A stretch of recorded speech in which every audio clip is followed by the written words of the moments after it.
आज देखिए, आज का टॉपिक होगा behaviour of conductors in electrostatic field. Conductor को इलेक्ट्रिक फील्ड में रखा जाएगा तो उसकी प्रॉपर्टीज़ देखेंगे क्या क्या होगा। कंडक्टर कौन सा होता है? जिसमें से करंट फ्लो कर जाता है और फ्री इलेक्ट्रॉन्स होते हैं, इसलिए करंट फ्लो करता है कंडक्टर में। फर्स्ट पॉइंट देखिए, net electrostatic field in the interior of conductor is zero. Electric field हमेशा कंडक्टर के अंदर जो होता है वो क्या होता है? जीरो। वो प्रूव करेंगे। ये देखिए, ये कंडक्टर है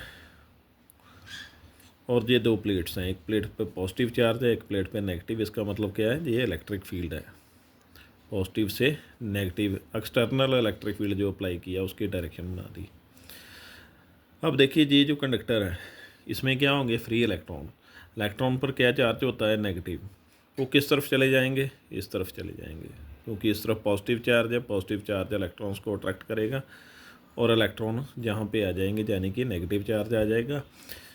और जहाँ से इलेक्ट्रॉन जाएंगे, जहाँ से नेगेटिव चार्ज आएगा, वहाँ पर क्या आ जाएगा? पॉजिटिव आ जाएगा। ये जो चार्ज प्रोड्यूस हुए हैं इनको क्या बोल दिया जाएगा? Induce charges. हमने जो इलेक्ट्रिक फील्ड अप्लाई किया वो ये था। इसके अंदर जो इलेक्ट्रिक फील्ड इन चार्जेस के कारण प्रोड्यूस हुआ वो क्या है?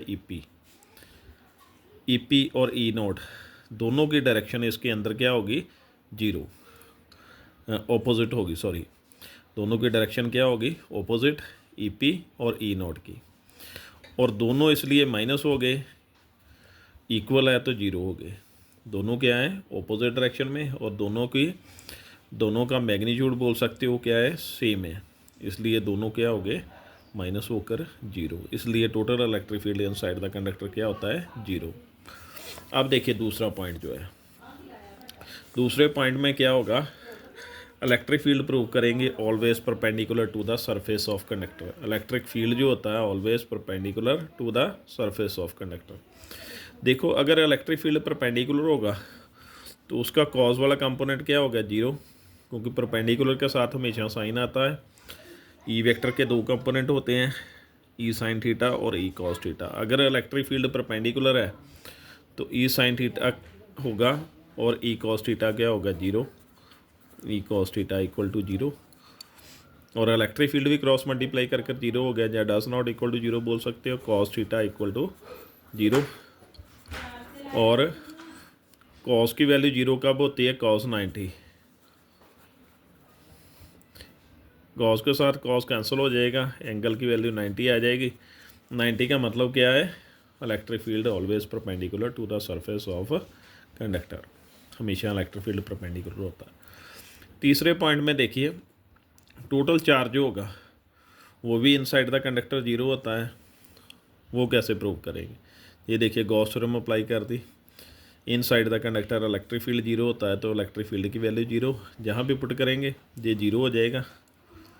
और ऐसे आ गया, पुट करने के बाद जहाँ पे जीरो पुट किया ये जीरो हो गया, पूरा मल्टीप्लाई होकर जीरो हो गया। इसको भी क्रॉस मल्टीप्लाई कर जीरो कर दोगे तो चार्ज की वैल्यू क्या आ जाएगी? जीरो। चार्ज भी इनसाइड द कंडक्टर क्या होता है? जीरो होता है। और फोर्थ पॉइंट में देखिए, charge always reside on the surface of conductor. देखो, जब भी चार्ज इसके सेंटर पर दिया जाएगा स्फीयर के, तो वो चार्ज कहाँ पर आ जाएगा? सरफेस पे आ जाएगा। क्यों? क्योंकि इसके साथ अंदर इलेक्ट्रिक फील्ड भी जीरो है और चार्ज भी जीरो है, इसलिए चार्ज क्या सरफेस पे आ गया। इस पॉइंट का मतलब ये था। और नेक्स्ट पॉइंट देखिए, नेक्स्ट पॉइंट में क्या है? जो पोटेंशियल होता है वो क्या होता है? इसके अंदर कांस्टेंट होता है, सरफेस पर भी कांस्टेंट। वो कैसे प्रूव करेंगे? ये देखिए, relation between electric field and potential. Electric field और पोटेंशियल में रिलेशन ये होता था। Electric field inside the conductor क्या है? जीरो।